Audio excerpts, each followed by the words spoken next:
Hello, hello, and let me be the millionth person to welcome you into 2021, January.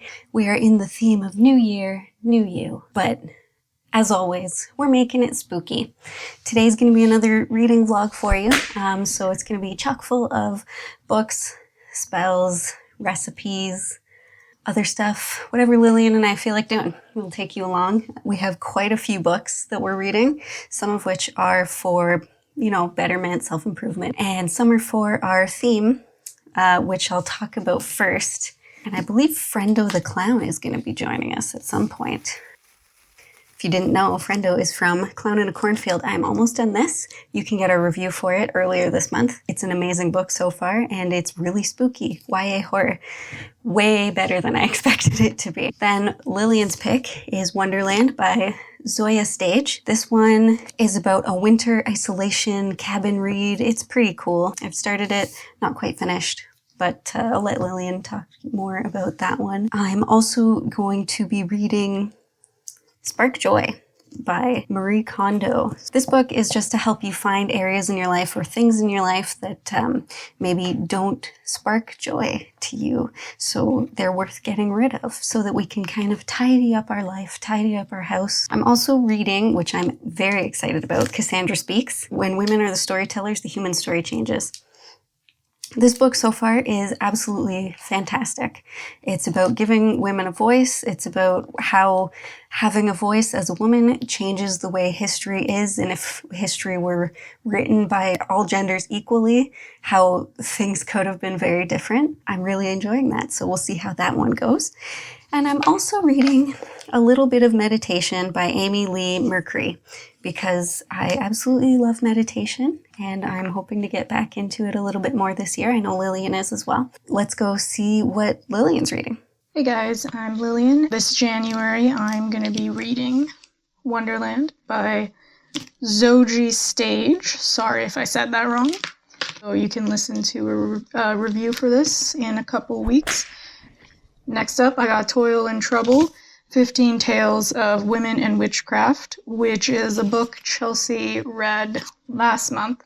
She very much enjoyed it, and she let me borrow it, so I'm super pumped to read 15 witchy tales, all by female authors.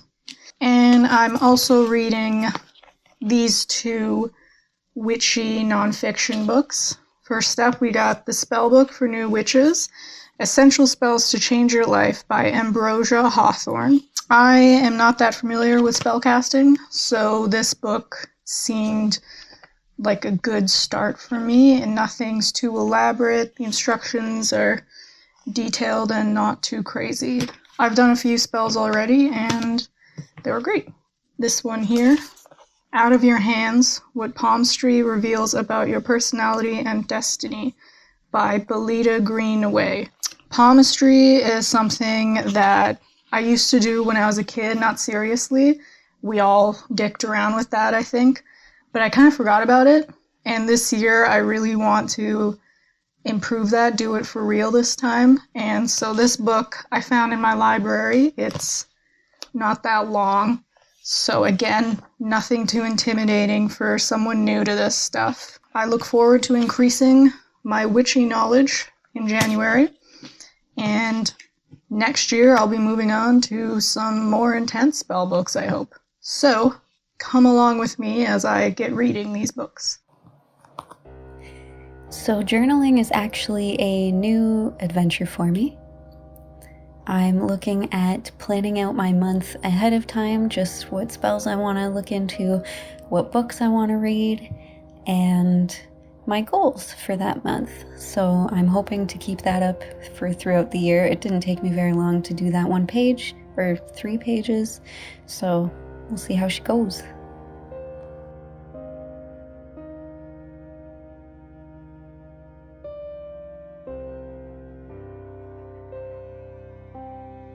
Hey guys, I used to do palm readings when I was a kid, but I wasn't really doing it right, so I really wanted to dive more into it. So I started with this book.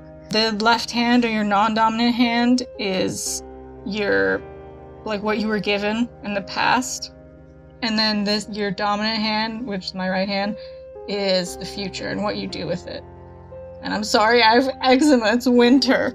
So this line, that's the heart line, that's the fate line, that's the headline, and that's the lifeline. And it's really interesting that they're all really fucked up on this hand, which is like the past, what I was given. And yeah, there was a lot of turmoil in my past, so it's all kind of chaotic, like all this here. And that checked out with what I learned. And this one, things are a little bit more calm, a little bit more clear, except there's still that little bit of initial shit storm. So yeah, they're not as broken, which is really good. Although the fate line is really faint. What does it all mean? I know more than I did when I began. This book didn't really help make it that clear to me. So I got another book, and I hope that one helps me a little bit more, but it was a good start.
Oh man, so this was the book I didn't know I needed right now. I'm not gonna lie, it was a complete cover pick at the library, but I'm so glad the staff put it on display because I cannot recommend this book enough. It consists of 3 parts. The first is all about historical moments and how they can be defined differently. Part 2 was my favorite, looking at power differently. And then part 3 was how to put everything into action and practice.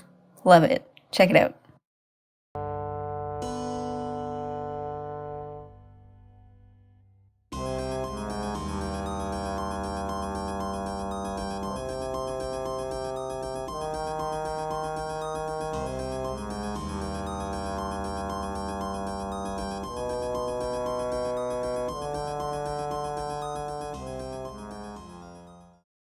Wonderland by Zoe Stage. I had plenty of time to read this book because I'm recovering from knee surgery, and it was so weird. It went so well with my hospital drugs. It's sort of a fairy tale-ish thing. It's very like whimsical, magical book. Not really horror, even though it says it is, but it has some spooky moments. The family the book is centered on is really cute. They all have a great way of like communicating with each other. And there's a spicy entity that you don't really know what it is, but it can do some incredibly powerful shit. I've really been enjoying it. I don't know, it didn't go where I thought it would go, but that's cool. Overall, it was a really good book. I found this recipe for success rune cookies in the Spellbook for New Witches by Ambrosia Hawthorne. I'm still pretty new to spellcasting, so I've been loving reading this book. There's nothing too elaborate or intimidating, and it's been making me feel more confident with casting spells. So that's awesome. These cookies were super easy to make, and they only have a few ingredients. I made them vegan. The recipe in the book isn't vegan, but it's easy to switch. And I focused on the book coven while baking these, so I hope they help bring us success.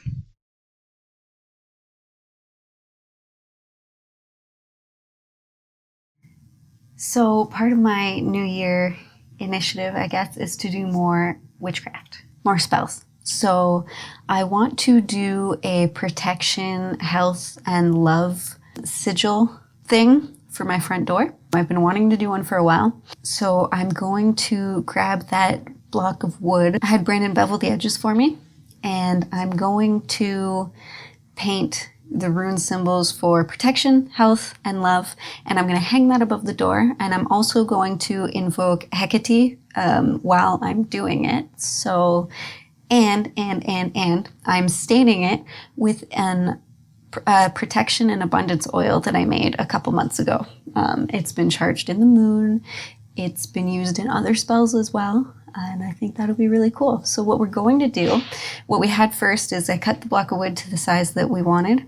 Brandon then beveled the edges, and now I'm going to draw on the symbols, and I'm going to do them in, I think, permanent marker instead of paint, just so that they're more accurate, and then putting the stain on last, because if we do the stain before the paint or the marker, then the paint or marker might not stay. So putting the stain on last seals it all in, and then we're going to let it sit, and then we're going to hang it above the front door.